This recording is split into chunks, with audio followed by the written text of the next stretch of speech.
Добар ден, почитувани, следите уште една нова Телма амбуланта.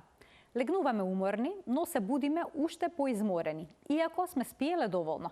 Па што значи здрав сон? Само бројот на часови или неговиот квалитет, длабочина, но и континуитет? Анкетата на Универзитетската клиника за психијатрија покажува дека голем дел од нашето население не спие доволно. Над 40% пријавиле проблем со спиењето во последните 3 месеци. Што тоа значи за општото здравје? Во време кога екраните, стресот и несоодветниот животен ритам ни го нарушуваат спиењето. Ќе појасниме зошто не можеме да заспиеме, што му се случува на телото кога не спиеме доволно и како да спиеме поквалитетно. Разговараме со професор доктор Ненси Манушева, психијатар. Останете на Телма, а секако ќе ви оставиме простор и да поставите прашање во програма.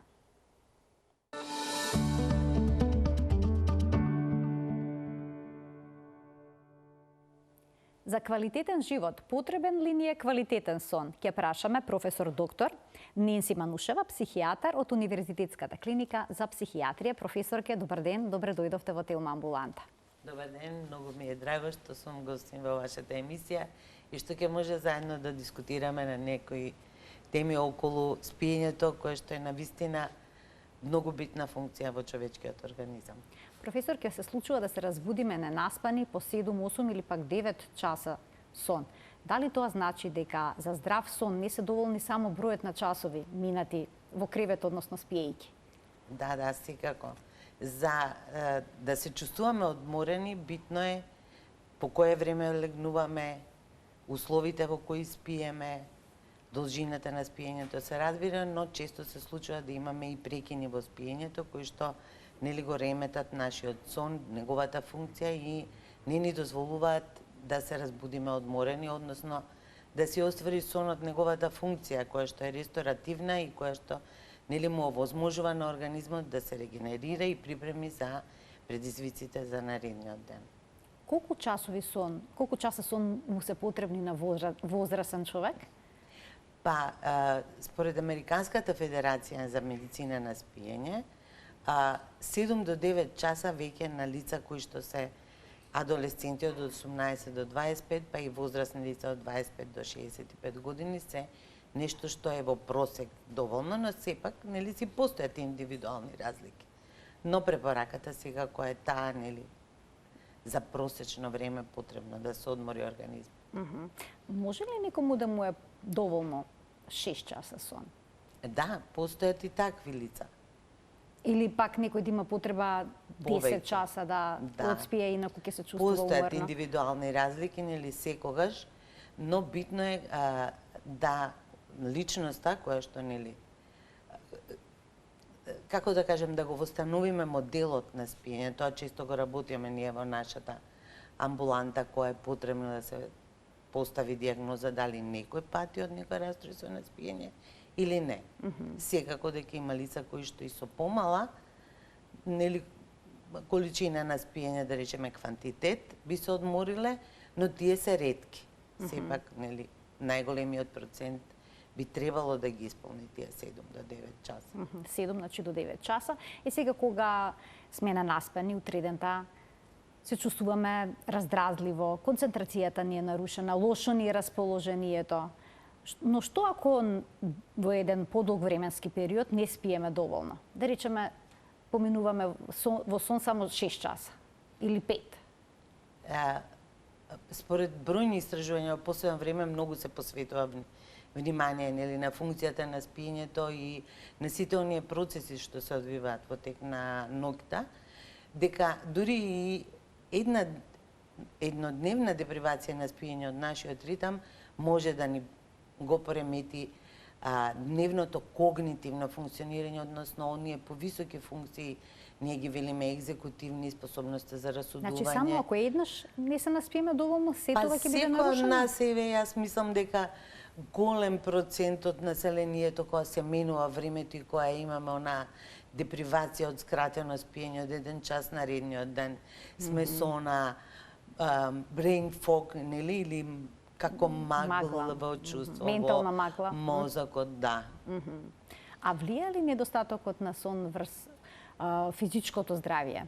Например, кардиоваскуларниот систем може ли да биде засегнат од тоа? Секако, секако.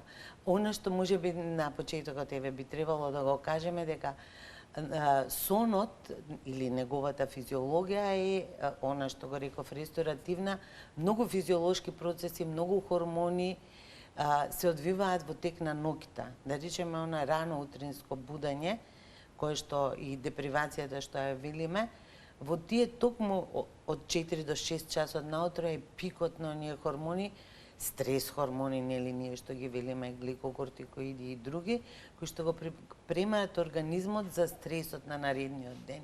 Тогаш има пикот и практично ние ако стануваме порано се депривираме од токму тоа и тука е она хронична, нели, како да кажеме, преоптерителност на организмот, и ако тоа се повторува, тогаш може да се јават последици и на крвниот притисок, диабетот често, нели, затоа што ноќе се лачат грелинот и лептинот кои што влијаат на апетитот. Поврзана е депривацијата на спиење со имунолошкиот одговор. Најнова студија е токму тоа го покажува дека да, и нашиот имунолошки одговор токму така. И доколку не спиеме доволно. Да. Има некои луѓе кои што велат дека се ноќни птици, па тешко им е да заспијат, други пак си легнуваат веднаш што се вели штом зајде сонцето. Влија ли тоа исто така на квалитетот на сон? Што доколку некој легнува после полноќ, секој вечер? Токму така, постојат тие два типа, нели, на личности, едни што се како буф, нели, што легнуваат покасно, и тие секако дека ќе имаат проблем, ако им е работното место, треба рано да станат, не можат да се одспијат и така, нели, и се депривирани, а има лица кои што веднаш штом ќе легнат, ќе заспијат, тие се подруги. Ние имавме едно интересно предавање дека дури и брачни проблеми се можни ако се спојат такви две лица, нели, и нивниот брачен живот ќе биде компромитиран заради тоа што едниот има потреба покасно да заспие, другиот предвреме заспива, едниот рано се буди, функционира во тек на денот, другиот пола ден го преспива. Така и тоа беше една потоа на психијатар за едни вакви проблеми? Интересна, да. Па добро, секако има и тие семејни терапевти и така. Има решение на овој проблем, доколку Многу тешко мора да има работа од двете страни. Значи и таа компатибилност треба да се анализира. Да, тоа беше навистина интересна, да речем, презентација. Универзитетската клиника за психијатрија направи една онлайн анкета за тоа какви се навиките на нашето население во однос на спиењето. Беа анкетирани, ако не се лажам, 491 испитаник. Токму. И добивте одговор дека речиси половина од населението спие помалку од потребното. Очекувавте вакви резултати? Па искрено не изненадија можеби и нас, иако бројките на секаде во, да речам, во светот, еве во Америка се смета дека половина од населението пати од некој облик на расстройство на спиење, затоа што динамиката на животот е на секаде иста, нели, подинамично живееме, сите сме изложени на плавата светлина, белата светлина, ладна, нели, лед светлата кои што ги користиме и така. И кога ќе спомнавте сината светлина од мобилните телефони, речиси 70% од испитаниците користат телефон пред спиење. Токму така. 70. Тоа беше изненадувачки. Па, може би во нашата анкета не опфативме возраста,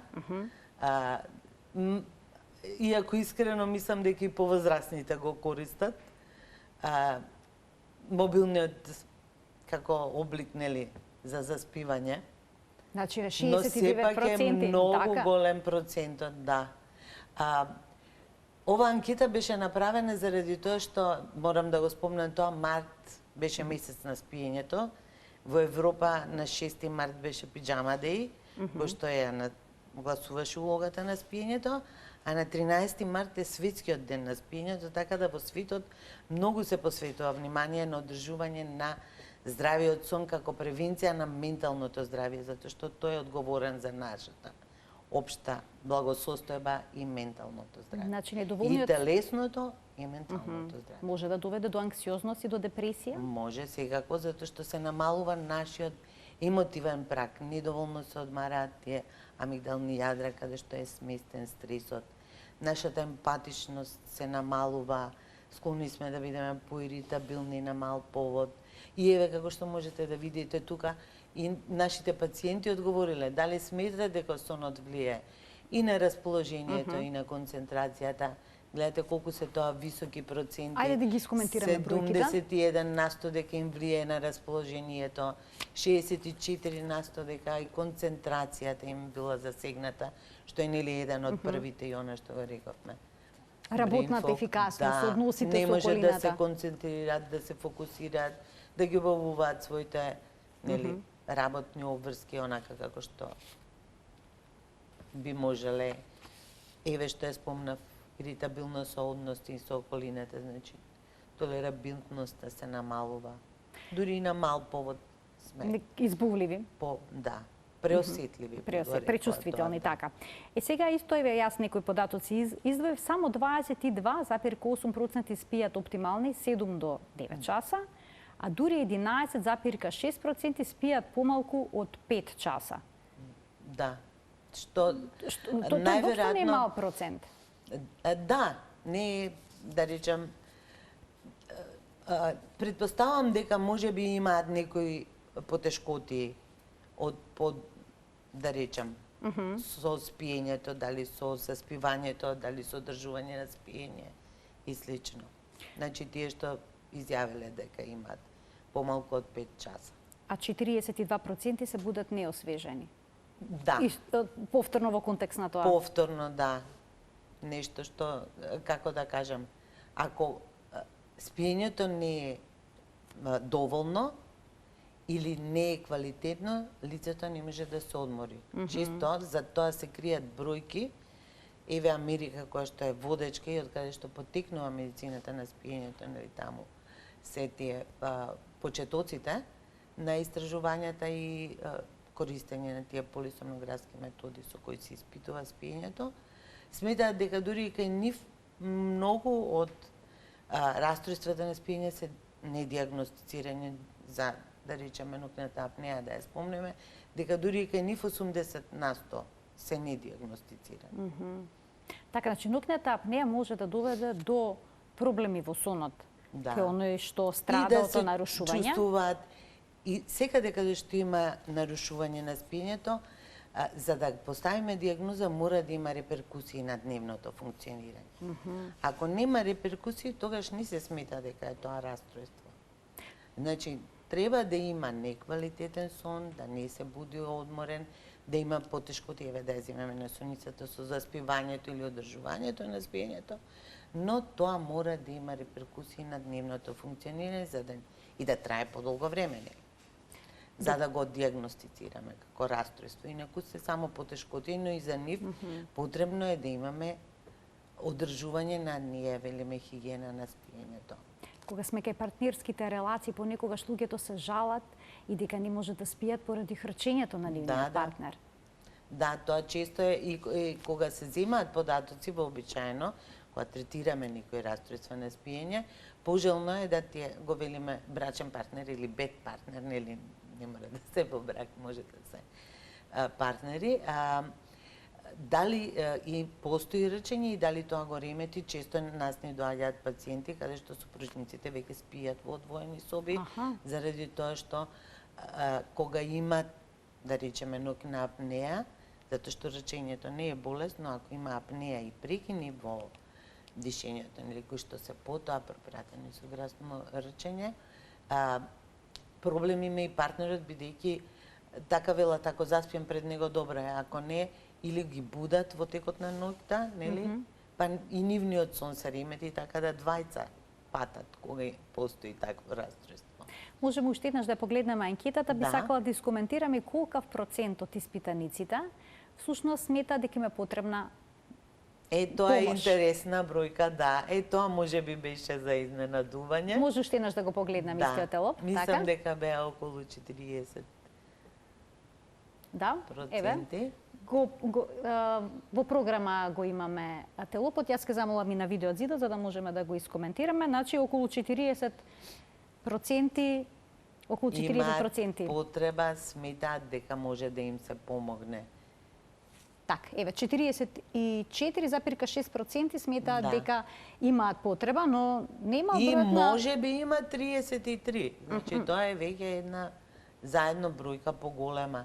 А како што можете да видите и во последните 3 месеци се 41% кажале дека имале потешкотии со спиењето, така да ете и тоа некаде да се совпаѓа со можеби проблем, како да кажам, кога се бават психијатрите, тука мора да ја спомнеме стигмата, но ние не сме само доктори кои што лечат болести, ние сме и оние што правиме профилаксија и превенција на менталното здравје. Значи, нашата улога е да го сочуваме менталното здравје на популацијата и убаво е што ова го направивме за да може да поделуваме на нешто кое што ако хронично се случува може да доведе до други состојби, често несоницата оди заедно со анксиозноста и депресијата, така да убаво е на време да се реагира затоа што може со модификации во начинот на живење да сето тоа се превенира. Така, апсолутно е корисна оваа анкета, бидејќи дава многу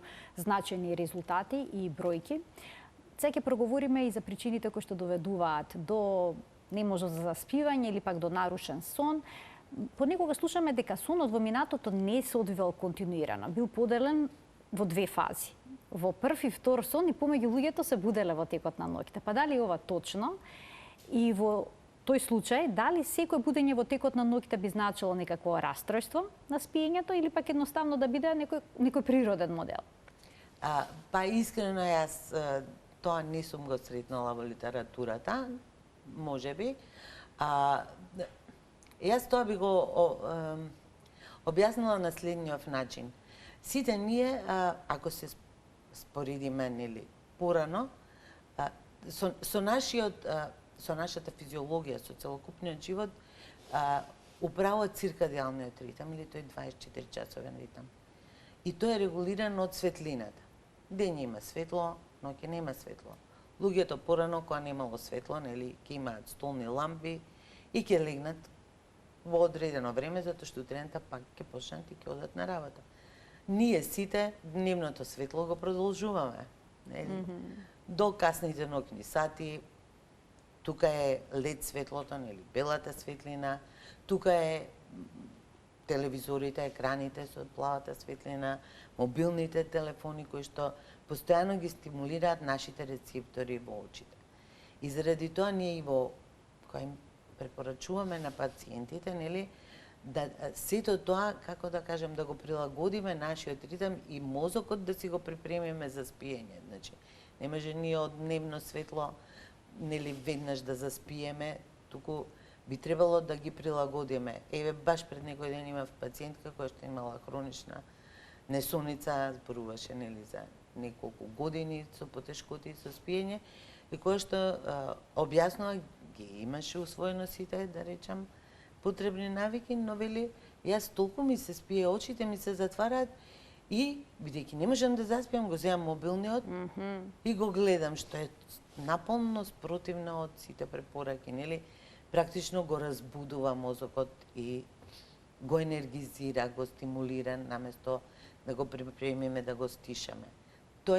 Спиењето е еден од физиолошките, неопходни потреби на нашиот организам и е, да речам, биолошки условен. Но ние може да го моделираме свесно, и да си го модифицираме начинот на спиење, да се депривираме, односно да си ги ускратиме овие задоволства кои што ни го стимулираат мозок. А речиси сите земаме телефон пред да си легнеме, односно откако ќе си легнеме пред да заспиеме. Да видиме што има и знаеме да се заборавиме понекогаш скролајки по социјалните мрежи. Јас заспивам пред телевизор. И потоа ќе се преместам во спалната соба и одеднаш не ми се спие, што исто така е лоша рутина, затоа што светлото не заспива. А како влијаат дневните дремки? И за дневните дремки токму така оправдано е користење на практикување на дремка кој што се дозволува, да речам, 15 до 30 минути максимум. се што е над 30 минути веќе не доведува во таа така наречена groggy state и нели хронично заморени, бидејќи веќе одиме кон подолготраен процес на спиење. Краткотрајна дремка може да не одмори и да дозволи, тука има тие двократни спиечи, да речеме. Постојат лица кои што без пладневна дремка не функционираат. Но и за другите лица, ако се чувствуваат заморени во раните попладневни часови, некаде до 4-5, ако имаат потреба, ако се одморат 15 минути до половина час, не би повлијаело на сонот. Се друго, ако трае, нели, веќе после 6-7, може да го попречи физиолошкиот процес. И уште на заспивање. Уште нешто што е интересно, нашиот мозок, нели, рецепторите кои што го регулираат спиењето, ние и кога лежиме, за мозокот е како да спиеме, затоа што сме за тие рецептори. Значи понекогаш е доволно само да легнеме, спуштиме глава на перница? И изгледа, да, дури да сме будни, ете истото се случува, нели, со пациентите, ќе речат, ја лежам во кревет, чекам да ми дојде сонот, а не доаѓа. Значи, ако ние сме лежали цел ден вечерта, за мозокот е како да сте спиеле, нели? Така регулираат сега, многу е посложен и покомплексен. Пак велам, овој систем влијаат и рецепторите, и светлината, и нели овие хормонални промени, и лачењето на мелатонинот во ноќните часови. Че сите тие играат улога во регулирање, но сакам да кажем еден фрагмент од тие е исто така, нели, и долготрајното лежење во попладневните часови за мозокот е како да спие. Така, значи доцна и долготрајна дремка не.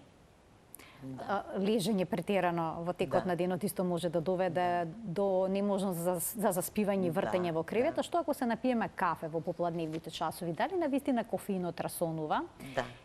Кај сите е истиот ефект? Па има лица, да, некој ќе каже, мене не ми пречи покасно да заспиам, но вообичаено, нели, кофеинот го стимулира мозокот и ние не го препорачуваме после 4-5 часот на вечер. Значи до 4-5 попладне кафе да, потоа не, а некои знаат и да се напијат алкохол, чаша вино или пак некој друг жесток пијалок, бидејќи смета дека на таков начин полесно заспиваат.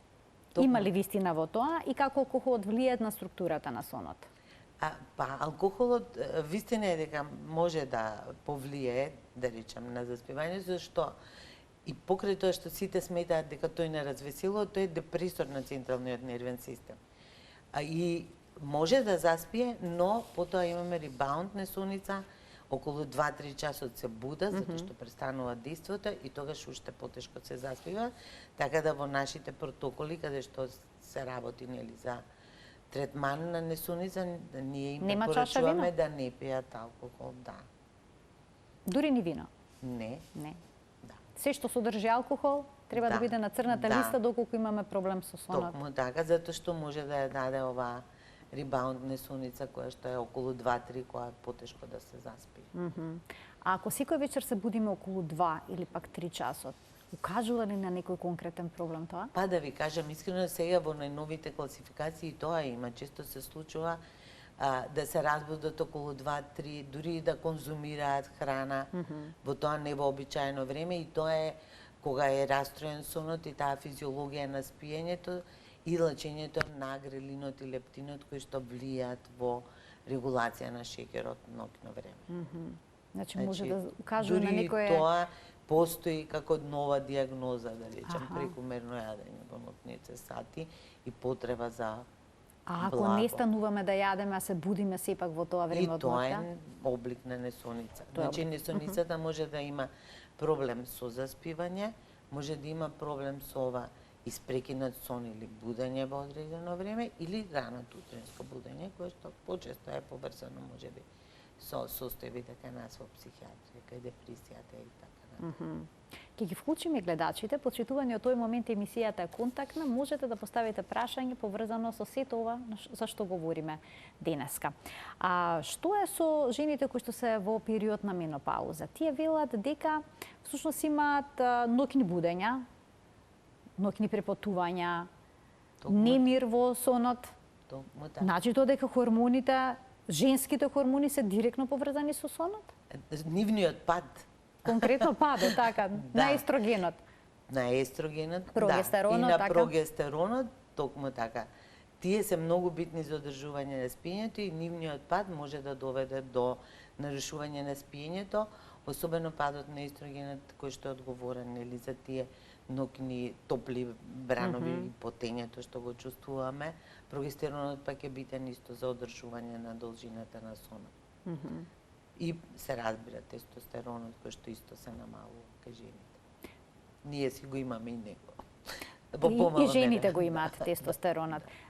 Кажете ми, често се јавува ова кај жените во овој животен период? Перименопауза и менопауза? Да. Чести се тие промени. Имаат решение? Имаме решение. Зависи од случај до случај. Значи, не сите го доживуваат исти. Тука треба, мислам, да се погледне и, како да кажам, самата личност. Некои ги сметаат како нормална појава. И се прилагодуваат на тоа, полесно го поднесуваат ако има потреба и ако имаат потешкоти, секако дека може да се реагира ако е потребно и со лек. А што е со тироидната жлеза? Дали таа може да направи некакви осцилации во заспивањето и сонот? Да, и тироидните хормони исто така влијаат, значи може да јават несоница и хипотиреозата, но и тиреотоксикозата исто така. Значи тој може да биде еден од признаците, лицата што имаат проблеми со тироидната си ги препознаваат кај себе и самите реагираат, па и се јавуваат порано на ендокринолог, за да си ја коригираат терапијата. И недостигот бидејќи тие се како да кажеме неуромодулатори во функцијата на централниот нервен систем. Има луѓе што ќе допрат перницата, веднаш заспиваат. Генетика ли е тоа? Па генетика, како да кажеме, генетика може би и конституција повеќе би кажала и здрави навики. И одржување на спиењето е навика. Некој кој што воспоставил нормални, да речам, вообичаен ритам на спиење, тие лица вообичаено си легнуваат во одредено време, секогаш. Во исто време. Не го одлежуваат. Да. Повеќе би рекла дека и пракса и рутина. Значи проблема ако еднаш легнеме во 8, еднаш во 10, па следната вечер во 1 по полноќ. Така, сите препораки се тоа. И времето на спиење е битно. Често, јас пак ќе ги спомнам пациентите, со нив најмногу работиме, ќе кажат јас заспивам со лековите или без нив во 9 часот и после се будам во 3 часот наутро. Ма тоа се веќе 3-4, тоа се веќе 7 часа и они се одспани. Че многу е битно во кој период од денот се заспива и затоа препораките се на кај 11 да се легне, до 6 часот се веќе тие 7 часа, нели, или од 12 до 7, зависно од ритамот. Но има ли луѓе кои што едноставно лесно заспиваат во споредба со другија? Други се вртат едноставно не можат да потонат во сон. Не сме сите исти. Природата не скроила, значи нема. И затоа велам и во третманот секој е индивидуален. Така, нема универзален пристап. Така персонализирана медицина за се. Што да направиме доколку се вртиме со часови во кревет и не можеме да заспиеме, да продолжиме да лежиме, да бидеме упорни во тоа или да станеме? Препораките се секако нели да се стане. Она што секогаш се нагласува е дека креветот само служи за спиење, нели? И никако да не лежиме и да чекаме упорно да дојде спиењето. Ако веќе не можеме да заспиеме подолго од 15 минути, ние така им препорачуваме максимум до пола час, зависно од ситуацијата, но ако подолго време не може да се заспие, се препорачува да стане лицето од кревет, да отиде во друга соба, нели, која не е спална соба, да биде во седната позиција, поради претходно што го кажав, да земен или да читаат книга, но на придушено светло, значи да не е тоа јака светлина. Некој се препорачуваат монотони работи, хеклање. Кога бев јас во Германија на обука им препорачуваат да пеглаат на жените, па дури и на мажите, зашто тоа е досадна монотонна работа. Ете така, и кога ќе им се приспие да отидат во кревет. И да не размислуваат, предпоставам, кога ќе легнат. А тоа обавезно. Дека веднаш почнуваме тука, да анализираме разни ситуации, разговори. Да, Ноќне ги потенцирали тие мисли? Токму така. Значи, ако легнеме, па ние легнуваме во тој случај анксиозни, тоа секако дека ќе ни го наруши сонот. И затоа, каде што постојат потешкоти со спиење, ние им препорачуваме, тоа е дел од таа когнитив behavior терапија за несоница, пред да легнат, да си ги запишат дилемите, мислите, сето тоа што планираат и да си кажат дека утредента ќе ги решат проблемите. За да ги на известен начин, да речеме, да ги ставиме во фиока, да ги одложиме за утрешниот Ова е многу ден. корисно да се знае. Значи си да запишеме што не мачи на еден лист хартија, Па покрај утредента, нас, нели, утредента на дневен ред да дојдат. нема да ги речеме. Точно така. Ќе ги вклучиме гледачите да ги слушнеме и нивните прашања. Добар ден. Добар ден. Во програма сте, повелете. Поздрав до докторката, поздрав до вас. Благодарам. Јас конкретно се јавувам за проблем со спиењето на мајка ми. Така. Таа многу тешко заспива и ноќе практично спие по 2-3 часа. Се буди и по цела ноќ не спие. Има проблем со тироидната Добра. и прашањето ми е дали тироидната и прави проблем на спиењето. А какви се нејзините навики во текот на денот? Дали дремнува? Па не. И возраста. Не Така. преспива преку ден воопшто. Добра. На која нема некој- возраст е? 69 години. Така. Професор, како имате уште некој прашање, слободно повелете. Па дали има и некои други болести? Дали може би заборава? Не заборава, таа е оперирана од канцер на дојка, прима соодветна терапија, пие и витаминска терапија, например магнезиум бисглицинат зема. Малку се осеќа од магнезиумот дека и е подобро за спиењето, меѓутоа се уште не спие добро преку Болки преку дали ноќ. има ревматоиден Дали има артрит, ревматски болки? нешто? Па нема ревматски болки, имаше пред 5-6 години проблем со зглобовите на колената, меѓутоа сега нема некои ревматски болки. Така. Ви благодарам за вклучувањето во програма, професор Кевака. Да, Телефонскиот да. разговор со синот на пациент. Да, убаво што се јави. Тука најверојатно повеќе фактори се, да речам, во улога, возраста, еве она што го рековме, хормоните, тоа е постара возраст.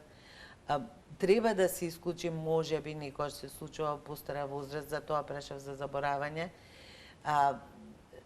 Не треба ние да очекуваме заборавањето да е многу изразено, чисто ние го велиме хроничен психооргански синдром, тие процеси на старење кои се, кај нив често се јава инверзија на сонот. Може да имаат намалена потреба за спиење и така натаму, значи тоа треба да се испита каков е когнитивниот статус на таа особа, да се исклучи болката, да речеме, како причина за оваа несоница. Тироидните хормони секако треба да бидат под контрола, за да биде. И бидејќи рече дека некои суплементи, еве магнезиумот ти помогнал, можеби може да се размислуваат за друга суплементација со мелатонинот кој што може да го продолжи спиењето. Значи да се направи еден преглед секако кај психијатар?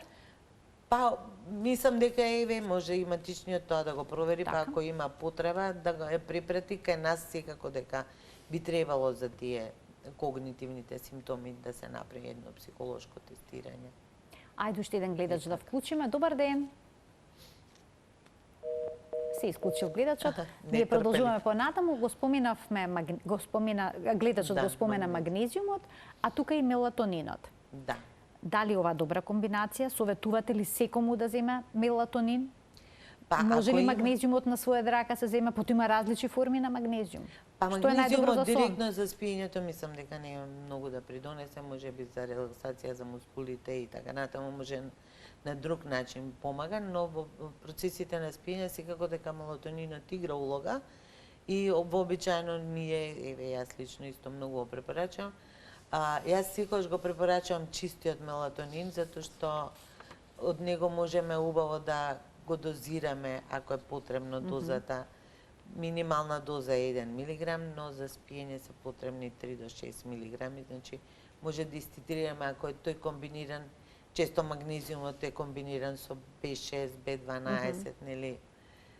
Потешко е да се дозира и не е убаво да се пијат навечер од тие комбинации. Значи едно мелатонинот чист, Мелатонин колку време може да се зема?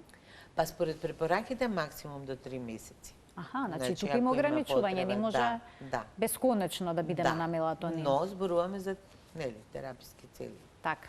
Да. Уште еден гледач очекува да постави прашање во денешната Телма амбуланта. Добар ден за него. Добар ден. Ево уште една можност за гледачот. Ало? Ве слушаме повеќе од одлично. Повелете, добар ден, во програма сте. Ало, Добар ме ден. слушате? Да, одлично ве слушаме, повелете. Добар ден и поздрав. Добар ден. Само и ќе ве поздрав. замолам, разговорот да го следите преку слушалката, намалите го тонот на вашиот ТВ приемник, за да имате можност да го поставите прашањето и да добиете одговор од професорката. Еве уште еднаш добар ден, додека го намалите телевизорот, тонот на телевизорот и повелете. Дали се уште гледачката на линија? Ало. Ве слушаме одлично, повелете. Дали можете да ми го дадете бројот на... А вие барате бројот докторката? Ајде, ако ме слушате... Ви без Не, ало, ако ме слушате... Да, ве слушаме, само во интерес на времето ќе ве молам да бидете по-концизни и поставете го прашањето. Повелете. Добро. Ние продолжуваме понатаму, Одриже ќе замолам да им објаснат на гледачите како треба да се вклучат во програма. Ние сме достапни на клиниката за психијатрија, значи амбулантскиот број е достапен на клиниката. Еве сега не знам дали е пожелно вака да го кажам. Така, може слупот да се го дојде? најдат, да, на клиниката секако постои амбулантата. Ние имаме расстройства, кабинет за расстройства на спиење во кој работиме неколку колеги, јас, професор Бакнактаров и доктор Ѓорги Калпак, кои што преку матичните може да ги закажат како прегледи, ако сакаат да се консултираат за спиење. Значи, ние сме секако достапни и на телефон може да се информираат како може да дојдат на преглед. Професорке, како изгледа еден преглед во кабинетот за расстройство на сонот? Од каде се почнува? Па секако ние ги испитуваме за нели проблемите што ги имаат, а потоа ги анализираме нивните навики. Ако има потреба, значи ние најчесто одиме со едукација како да си го подобрат начинот или со таа хигиена на спиење и зависно од проблемот, како да кажам, не постои шаблон, мора да констатираме што се главните симптоми.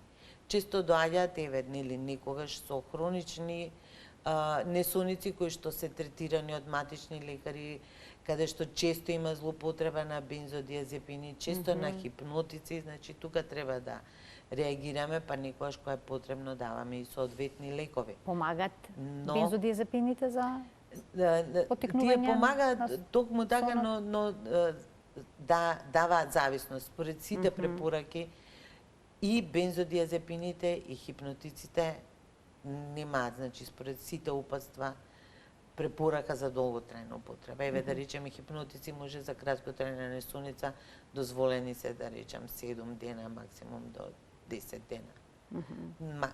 Евентуално 2 недели, а секоја употреба повеќе од тоа е злоупотреба и навика и хипнотиците се всушност бензодиазепини со ултра брзо дејство. И најчесто се прави за нив зависност. Па е потребно да се земат по голема доза и веќе тука се јавува втор проблем, што е, да речеме, потешок за копирање. Зависноста. Па, секако треба, потешко се одвикнуваат, Така. нели, како секоја друга зависност. А што доколку лицето кое што има нарушен сон работи во смени, ноќна смена? Сменската работа секако, да, Утринска. утврдена е дека предизвикува нарушување на спиењето. Значи, самата депривација на спиење, поготоа ако трае долго време, не за џабе во законот е регулирано, нели? После ноќен труд да има наредниот ден одмор. Ако тоа трае долго време, секако дека има реперкусии на здравјето, оние што претходно ги кажавме. И заради тоа, еве, докторската професија, полицијата, пожарникарите, сите што работиме, па еве и вие новинарите, нели, имате некојаш ноќни трудови, сме изложени на поголем стрес и напор во животот. И ризик во однос на квалитетот на сонот. А понекогаш сме ненаспани во текот на цела недела и потоа викендот ќе спиеме до пладне, велиме да надокнадиме. Токму така, тоа е погрешно. Не? Тоа е погрешно затоа што сонот не може да го надокнадиме. Значи, не се надокнадува, да речеме, еве, не сме спиеле 5 дена по 2 часа, па сега еве ќе се наспиеме сабота и недела. Особено кај несониците, нели, хронични и упорни кај што се, често се случува тоа пациентите да направат. Ние секогаш препорачуваме да се придržуваат и за време на викендите на истото време на будење. Многу е битно навиките на спиење да бидат во одредено време. Значи да не се излегува многу од рамките. И во заспивањето, но и во будењето. Значи да се задржи истиот ритам без оглед што е викенд и немаме работни обврски. Каков да биде амбиентот кога ќе легнеме за полесно да заспиеме? Еве, да. Мобилниот телефон споменавте дека треба да биде на страна. Да, телевизор мислите да немаме. Да ги срочиме на лист хартија, да ги ставиме исто така на страна. Полека да го припремаме, она што реков, мозокот на пригушено светло, значи ако ни е премногу осветлено во домот, да намалиме од светлината, значи да биде како нели залез на сонцето, да речеме, потоа за може нашите рецептори постепено да се привикнат и да му кажеме на мозокот време е за спиење. Да температурата во собата каква да биде? Тоа може да изгледа парадоксално, но ладната соба подобро влијае на спиењето и многу е битно за да се заспие. Топол туш пред спиење се препорачува, но легнување во ладна соба, прикривачите да бидат полесни, да не се препотуваме, нели, и потењето е нешто што може да ни повлијае на спиењето, да не разбуди и така. Значи се препорачува поладна соба. Велат дека white noise, белата белиот звук, белиот звук, да, помага при заспивањето. Па да си пуштиме некоја бела бучава, мислам дека беше така терминот. Дали ги тоа би можел, еве да речеме звукот фен, или пак бранови. Често и бебињата, така, некои ги заспиваат, ама и тука постојат индивидуални разлики. Некому му помагаат, некому може напротив да го... Да му одмогнат? Да попречат во заспивање? Не е баш за сите исто, нели? Но постојат, нели, релаксирачки музики и слично. Секој индивиду е сама за себе. Треба да одреди што и годи за да заспие. Некој заспива со книга, нели, ќе земе, ќе прочита. Така да, тука нема некое one fits all. Значи, секој лице е само за себе и треба да најде што му годи за да заспие. Професор, ќе ви благодарам многу за вашето денешно гостување во Телма амбуланта. Проговоривме за една многу важна тема. И особено е значено бидејќи 40% од нашето население, анкетата што ја спроведе Универзитетската клиника за психијатрија покажува дека не спие добро. Да, ви благодарам и вас на поканата и се надевам ќе помогнеме еве во подигање на свесноста за важноста на процесите на спиење за нашата ментално здравје. Бидејќи здравиот сон значи и здрав живот. Токму. Ви благодарам уште еднаш и благодарам и на гледачите што беа и денеска заедно со нас и ја следеа најновата последната Телма амбуланта. Ви благодарам за вниманието со кое што не гледавте, а бидете дел од оваа емисија и утре и впрочем секој работен ден во редовниот термин на емисијата 12 часот и 50 минути. Ви посакувам пријатен ден.